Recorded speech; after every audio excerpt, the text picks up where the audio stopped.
പരലോകമില്ലെങ്കിൽ ത്യാഗത്തിന് പ്രസക്തി ഇല്ലാതാകും. ത്യാഗത്തിന് പ്രസക്തി ഇല്ലാതാകുമെന്ന് മാത്രമല്ല, ത്യാഗം മണ്ടത്തരമായി മാറും.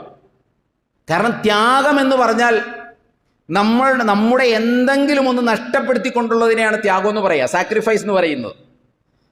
അത് നമ്മുടെ ജീവൻ വരെ ആകാം, നമ്മുടെ സമയമാകാം, നമ്മുടെ ആരോഗ്യമാകാം, നമ്മുടെ സമ്പത്താകാം, നമ്മുടെ ജീവനാകാം. ഇതൊക്കെ നഷ്ടപ്പെടുത്തിക്കൊണ്ട് ഒരു ത്യാഗം ചെയ്യുക, ഒരു നന്മ ചെയ്യുക എന്ന് പറയുന്നത് വിവരക്കേടായി മാറും ഇനിയൊരു ജീവിതമില്ല എങ്കിൽ. എത്രത്തോളം എന്ന് ചോദിച്ചാൽ, ഒരു രാഷ്ട്രത്തിൻ്റെ സ്വാതന്ത്ര്യ സമരത്തിന് വേണ്ടിയുള്ള സമര പോരാട്ടങ്ങൾ വരെ അർത്ഥരഹിതമായി പോകും. കാരണം ആ സമര പോരാട്ട രംഗത്ത് അവൻ്റെ ജീവൻ വരെ നഷ്ടപ്പെട്ടു പോകും.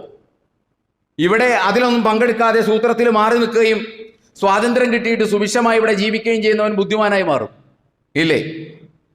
സർവോപരി സമൂഹത്തിൽ സ്വാർത്ഥതക്കായിരിക്കും ആധിപത്യം ഉണ്ടാവുക